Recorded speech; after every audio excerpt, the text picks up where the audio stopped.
गुजरात में एक छोटे से गांव में एक लड़की रहती थी।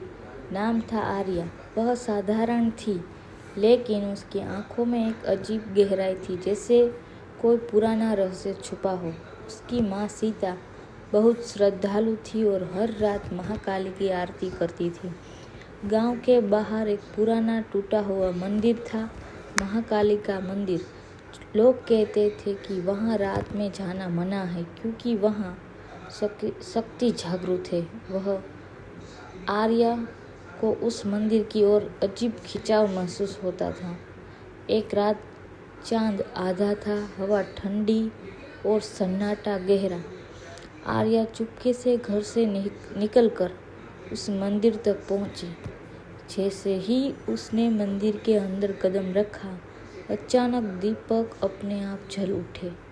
मूर्ति के सामने खड़ी आर्या को लगा जैसे कोई उसे देख रहा हो। तभी उसके कानों में एक आवाज़ गूंजी, तू आखिर आ ही गई। आर्या डर गई, लेकिन भागी नहीं। उसने धीरे से पूछा, कौन? तभी मूर्ति की आंखें चमक उठी। एक काली छाया प्रकट हुई। वो खुद महाकाली थी। आर्या कांपते हुए बोली, माँ आप? महाकाली मुस्कुराई, पर वह मुस्कुराहट रहस्यमय थी, डर और प्रेम दोनों से भरी। ये माँ कहती है, पर क्या तू सच जानती है? अचानक आर्या के सामने दृश्य बदल गया। उसने अपने पिछले जन्म के दर्शन हुए।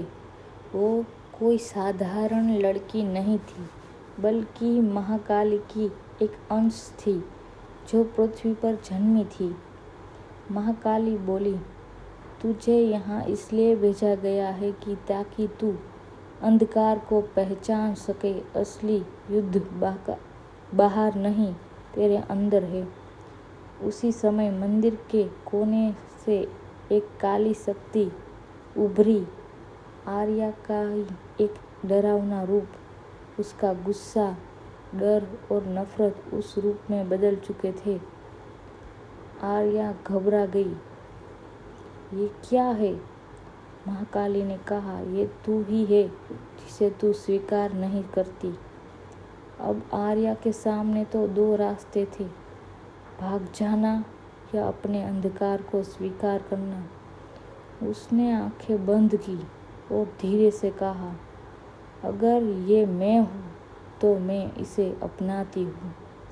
जैसे ही उसने ऐसा कहा, वह काली शक्ति धीरे धीरे उसके अंदर समा गई। उसका डर खत्म हो गया और उसकी आंखों में अब एक नई शक्ति चमक रही थी। महाकाली ने प्रसन्न होकर कहा, अब तू पूरी हो गई है। अगली सुबह सीता ने देखा कि आर्या शांत थी, लेकिन पहले से अलग। उसकी आंखों में अब एक दिव्य तेज। जिसे महाकाली पर सच्ची श्रद्धा है, वो अभी हमारे चैनल को सब्सक्राइब करें। जय महाकाली माँ जरूर लिखिए और हमारी माँ मेलडी चैनल को सब्सक्राइब करना ना भूलें। जय माता जी।